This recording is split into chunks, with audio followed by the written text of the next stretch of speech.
from the Lakeside Newsroom of the Henrico Citizen, your hometown news source since 2001. This is the Henrico News Minute with publisher Tom Lapis. Virginia lawmakers are at odds over a state law passed earlier this year that was cited by Governor Ralph Northam on Thursday. We'll have details about what it means for masks in schools coming up on today's Henrico News Minute. It's Monday, August 9th, 2021, and it's brought to you today by Henrico County CSB Prevention Services and in part by Chess Counselor LLC, helping students one move at a time, bringing chess and wellness programs to the community. Visit them at chesscounselor.com. And now for the news. Well, the big news from the state last week was Governor Ralph Northam's announcement at a press conference Thursday that school divisions that don't follow federal guidance from the CDC related to COVID-19 mitigation strategies will be in violation of state law. But now lawmakers are at odds about a law that requires all schools to offer in-person instruction. The law in question is Senate Bill 1303 that was passed earlier this year by the General Assembly. It was introduced originally by Senator Siobhan Dunavant of Henrico, a Republican, as a one-sentence bill mandating a return to in-person instruction. Then Democrats added language onto the bill in the House that requires schools also to follow mitigation strategies from the CDC to, quote, the maximum extent practicable, end quote. The measure passed earlier this year with a strong bipartisan vote, but now the intent of the law is coming into question, given the CDC's latest guidance, which urges masks for everyone in K through 12 schools nationwide, regardless of their vaccination status. Northam on Thursday interpreted the law to mean that schools would have to follow the CDC guidelines, saying, quote, I don't know that it can be any simpler than that, end quote. He also said that school divisions that chose not to follow the state law and the federal guidance from the CDC should, quote, have a frank discussion with their legal counsel, end quote. Henrico delegate Skylar Van Valkenburg, who helped craft the final language adding the CDC guidance portion in the General Assembly, said, quote, we want schools to be open, we want kids to go to school, they need to be in school, but we need also to make sure that there's flexibility to adapt as the virus may or may not adapt.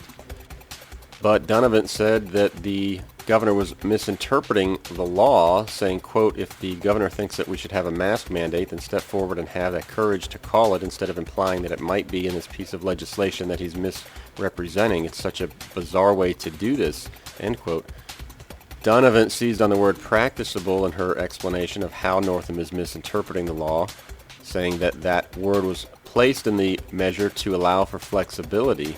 Henrico schools officials announced their planned mask policy a few weeks ago, and it said that masks would be optional.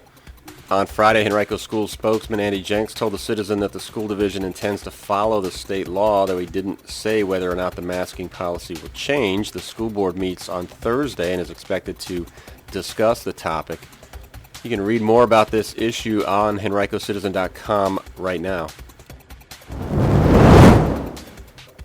Thousands of Henrico parents made a decision earlier this year to send their children back to school in person this fall. Many of them made the decision under the impression that masks would be required for elementary school students who aren't yet eligible to receive the COVID vaccines.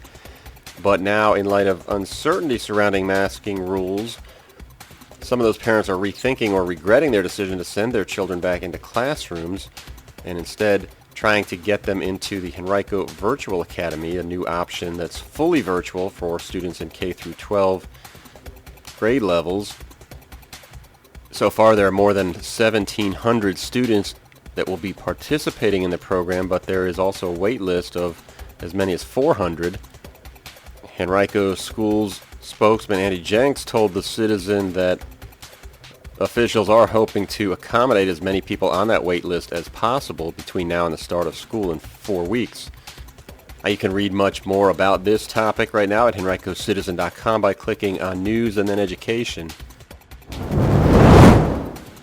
As we all strive to do our part during this extraordinary time, Henrico Area Mental Health serves as your local and public mental health agency, continuing to do its part.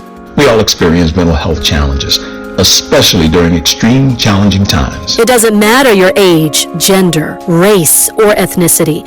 Each person is affected differently. If you're a resident of Charles City, New Kent, or Henrico counties, and you, a family member or friend or someone you know, may need someone to talk to about the mental health challenges being experienced. Do your part and call us at 804-727-8515. That's 804-727-8515. We're here to help.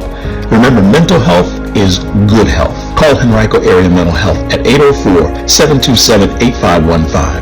That number again is 804-727-8515. This message comes to you from Henrico County CSB Prevention Services.